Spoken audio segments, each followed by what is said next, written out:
ராம் ராம். வாழ்க வளமுடன். Voice of காஞ்சி நேயர் அனைவருக்கும் இனிய மாலை வணக்கம். இன்னைக்கு ஸ்ரீ பெரியவா அனுபவத்தில் மெடிக்கல் மீராக்களாவது மண்ணாங்கட்டியாவது அப்படிங்கிற ஒரு அனுபவம். பெரியவாளுடைய அணுக்கு தொண்டர் ஒரு குடும்பம் சென்னையில் இருந்தது. அணுக்கு தொண்டர் ஸ்ரீ பெரியவா கிட்டேயே கைங்கரியம் பண்ணிட்டு இருந்தார். அவருடைய மனைவிக்கோ ஸ்ரீ பெரியவா மேலே அபாரமான பக்தி. அவளுக்கும் அவ குடும்பத்தில் இருக்கிற எல்லாருக்குமே இந்த மாதிரி பக்தி பண்ணிகிட்டே இருக்கும்போது அவளுடைய ஒரு தடவை இந்த மாமி என்ன பண்ணுறா, பெரியவாளை தரிசனம் பண்ண காஞ்சிபுரம் வந்திருக்கா. திடீர்னு தரிசனம் பண்ணிகிட்டே இருக்கும்போது அந்த மாமிக்கு ஏதோ ஒரு உள்ளுணர்வு சொல்கிறது, சென்னைக்கு போ, காலம் தாழ்த்தாத, சென்னைக்கு போன்னு. அந்த மாமி அப்படியே தரிசனம் பண்ணிட்டு ஒரு நமஸ்காரத்தை பண்ணிட்டு உடனே கிளம்பிடுறா சென்னைக்கு. சென்னைக்கு கிளம்பின உடனே தான் தெரியறது பொன் வைத்து பேரனுக்கு ஐசியூவில் அட்மிட் பண்ணியிருக்கா அப்படின்னு. ஏன் அப்படின்னா அந்த குழந்தை மேல் மாடியிலேருந்து கீழே விழுந்ததில் மயக்கமாயிடுத்து, ரத்தப்போக்கு நிறையா ஆயிடுத்து, நாடி நரம்பெல்லாம் கொஞ்சம் அங்கங்கே கிழிஞ்சு கொஞ்சம் ரொம்ப மோசமான நிலை. அந்த மாதிரி இருக்கும்போது ஐசியூவில் கொண்டு சேர்த்துட்டா. இவா எல்லாரும் வராண்டால குறுக்கை நடுக்குமே நடக்கிறா. டாக்டர்கள் எல்லாம் சொல்லின்னு இருக்கா, இந்த மாதிரி ரொம்ப வீக்காக எடுத்து பிழைக்கிறதே கஷ்டம் அப்படின்னு. சரி, இந்த மாமிக்கு அதுக்கு மேலே அங்கே இருப்பு கொள்ளலை. நம்ம கால சம்ஹாரமூர்த்தி ஸ்ரீ பெரியவா நடமாடும் தெய்வம் காருண்ய தெய்வத்தை பாதத்தை பிடிச்சிக்கலாம் அப்படின்னு சொல்லிட்டு திரும்ப காஞ்சிபுரத்துக்கே வரா. காஞ்சிபுரம் வந்து பெரியவாளை பார்க்குற வரைக்கும் நிதானமாக யோசிச்சுட்டு ஸ்மரணை பண்ணிகிட்டே வரா. ஹரே ராமா சொல்லிட்டு வரா, பெரியவாச்சரணம் சொல்லிட்டு வரா, ஹரஹர சங்கர சொல்லிட்டு வரா. தனக்கு என்னெல்லாம் நாமா தெரியுமோ பெரியவா பெரியவா பெரியவா பெரியவான்னு சொல்லிகிட்டே வரா. காஞ்சிபுரம் வந்து அன்னைக்கு பெரியவா வந்து மௌனம் வேற, கொஞ்சம் விசிராந்தியாக இருந்தால் கூட்டம் எதுவும் இல்லை. இந்த மாமிக்கு அதுவே பெரிய தெம்பாக இருந்தது. பெரியவா இப்படி கூட்டம் இல்லாமல் அனுசரணையாக ஏகாந்தமாக விசிராந்தியாக இருக்காளே அப்படின்னு சொல்லிவிட்டு. ஆனால் அணுக்க தொண்டருக்கோ மாமி இருக்கிற டென்ஷனும் பதபதப்பையும் பார்த்துட்டு, மாமி அழாதீங்கோ, பொறுமையாக நிதானமாக பெரியவா கிட்ட எடுத்து சொல்லுங்கோ, அப்போ தான் தெரியும் அப்படின்னு அணுக்க தொண்டர்கள் சொல்லின்னு இருக்கா. மாமிக்கோ அந்த பெரியவாளை பார்க்குற வரைக்கும் அடக்கின்ற இருந்த அந்த அழுகையும் அந்த வருத்தமும் ஆதங்கமும் பெரியவாளை பார்த்தோன்னே அப்படியே வெடித்து தள்ளி எடுத்தோம்.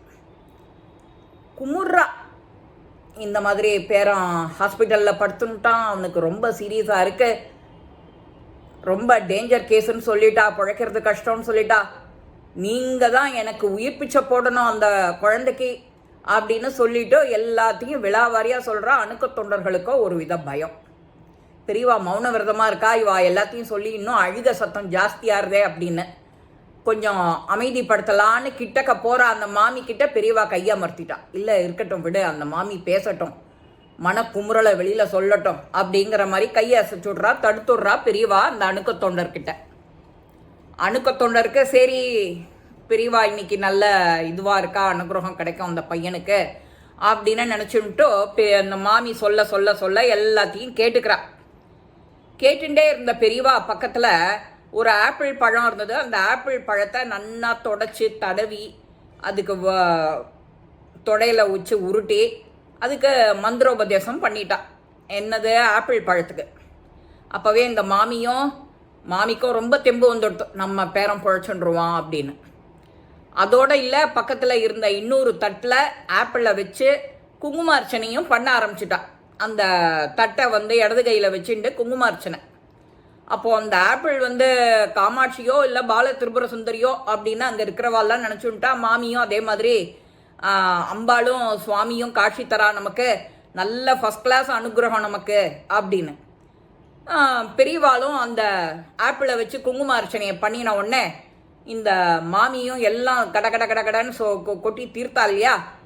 தீர்த்த உடனே கையை அமர்த்திட்டோ இந்த பிரசாதத்தையும் கொடுத்து விபூதி குங்குமத்தை கொடுக்குறா. இதை போய் குழந்தை நெத்தியில் இடு, பொழைச்சி வந்துடுவான், ஒன்றும் கவலைப்படாத அப்படின்னு ஒரு ஆறுதல் வார்த்தையை சொல்லிட்டு அந்த பெரியவா அதுக்கப்புறம் பஸ் ஏற்றி விட ஒரு அணுக்க தொண்டரையும் கூட அனுப்பி விடுறான். இந்த மாமியோ விட்டது அந்த பிரசாதத்தை எடுத்துட்டு காருண்ய தெய்வம் கடாட்சம் நடமாடும் தெய்வத்துக்கிட்டேருந்து பிரசாதம் வாங்கின்ற சந்தோஷத்தில் அப்படியே கிளம்பி சென்னை ஹாஸ்பிட்டல் வந்துட்டா.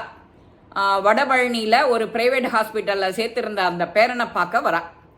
ஐசியூவில் இருந்ததுனால யாரையும் உள்ளே விடமாட்டேங்கிறா. எல்லாரும் வராண்டாலேயே சுற்றின்னு இருக்கா. கொஞ்சம் ஒரு இந்த பிரசாதத்தை எப்படியான விபூதியை நெத்தியில் இடமே இந்த மாமிக்கு அது ஒரு டென்ஷனான வேலையாக இருந்தது. சரி என்ன பண்ணலாம் அடுத்தது அப்படின்னு இருக்கும்போதே ஐசியூவில் கதவு திறக்கிறான். அப்போ அந்த பேரனை ஒரு ஸ்ட்ரெச்சரில் எடுத்துகிட்டு வரா. என்ன பண்ண போகிறான்னா பிளட் டெஸ்ட்டுக்கு, எக்ஸ்ரேக்கு, ஸ்கேனுக்கு அழைச்சிட்டு போகிறதுக்கு வரா. ஸ்கேனுக்குன்னொடனே முகத்தில் இந்த பிரசாதத்தை இடணுமே, எப்படி இடுறது அப்படின்னு டென்ஷனாக அங்கேயும் மாமி அலைஞ்சின்னு இருக்கும்போதே டக்குன்னு பாஞ்சு போயிடுறாங்க ஸ்ட்ரெச்சர்கிட்ட. போயிட்டு விபூதியை இருந்த நெத்தியில, கன்னத்தில், கழுத்தில் எல்லா இடத்துலையும் அப்பிட்டு வந்துடுறான். அப்பிட்டு வந்த உடனே என் தெய்வம் கொடுத்த பிரசாதத்தை இட்டுட்டேன், என் பேரன் இனிமேல் பழச்சிப்பான் அப்படின்னு அக்காடான்னு வந்து நகர்ந்து இந்தாண்ட வந்து உட்காந்து விடுறான். நம்பிக்கைன்னா அப்படி ஒரு நம்பிக்கை இருக்கணும், அசாத்தியமான நம்பிக்கை இருக்கணும். நம்பினார் கெடுவதில்லை 4 முறை தீர்ப்புன்னு நம்ம சொல்கிறோம், கேட்குறோம். நமக்குன்னு ஏதாவது வந்துடுத்துனா இந்த அட்வைஸ் எல்லாம் கேட்க மாட்டோம். நம்பிக்கை வைக்கணும்னா அப்படி ஒரு நம்பிக்கை வைக்கணும். அந்த நம்பிக்கை என்றைக்குமே வீண் போகாது. நாமளும் இப்படி தான் இருக்கணும், நம்பிக்கை வைக்கணும் எல்லாத்துலேயும். பெரியவா இருக்கா, பெரியவான்னு பெரியவாளை விடாத அவள் பாதார விந்தத்தை தொழுதோன்னா எப்பேற்பட்ட சிக்கலும் நமக்கு தீர்ந்துடும். இந்த மாமி அக்காடான் வந்து உட்காந்த உடனே அந்த ரிப்போர்ட்டு ஸ்கேன் பண்ணி எடுத்துன்னு வந்த ரிப்போர்ட்டு டாக்டர் குரூப்பை எடுத்துகிட்டு வரா. எடுத்துன்னு வந்துட்டோ இதை ரெண்டையும் அனலைஸ் பண்ணுறா. முன்னாடி எடுத்த டெஸ்ட்டையும் இந்த எடுத்த டெஸ்ட்டையும். முன்னாடி எடுத்த டெஸ்ட்டில் ஏகப்பட்ட பிரச்சனை இருந்தது. இப்போ எடுத்த டெஸ்ட்டில் ஒரு பிரச்சனையும் இல்லை. எப்படி இது சாத்தியம்? It's a very medical miracle அப்படின்னு சொல்லிட்டு இருக்கா அந்த டாக்டர். இந்த மாமி அங்கேருந்து வந்து மெடிக்கலாவது மிராக்கிளாவது என்னோட காருண்ய தெய்வத்தோட கடாட்சம் இது அப்படின்னு சொல்லிட்டு நடந்தது எல்லாத்தையும் சொல்கிறாளாம் அங்கே இருக்கிறவா எல்லாருக்கும்.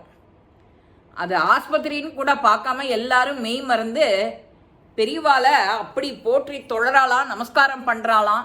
ஹர ஹர சங்கர ஜெய ஜெய சங்கரா அப்படின்னு உச்ச ஸ்தாயில் எல்லாரும் எவ்வளவு பெருசாக சொல்ல முடியுமோ அவ்வளவு பெருசாக சொல்லி ஆனந்திக்கிறாளாம். இந்த மாமி திரும்ப ஆற்றுக்கு அந்த பையனை அழைச்சின்னு வந்து விட்ட உடனே நேராக பெரியவாளை வந்து பார்த்து நமஸ்காரம் பண்ண ஓடி வந்துடுறா.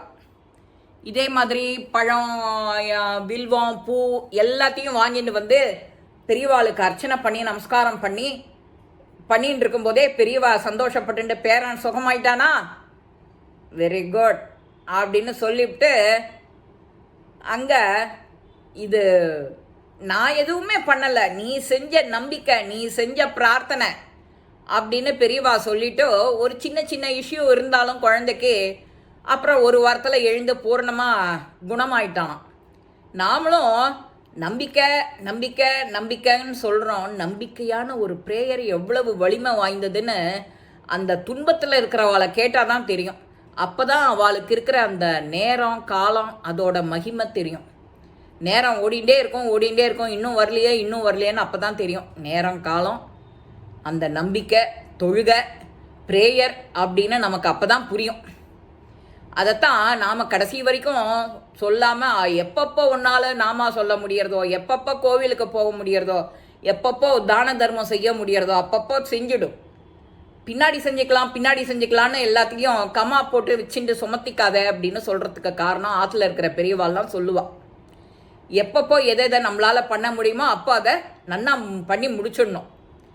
இந்த பதிவு உங்கள் எல்லாருக்குமே பிடிச்சிருக்கோம். லைக் பண்ணுங்க, ஷேர் பண்ணுங்க, பெல் பட்டனை கிளிக் பண்ணுங்க, சப்ஸ்கிரைப் பண்ணுங்க, கமெண்ட்ஸ் பாக்ஸில் கமெண்ட்ஸ் போடுங்க. ஸ்ரீ மகா பெரிவா திருவடிகளே சரணம். நல்லதே நடக்கும்.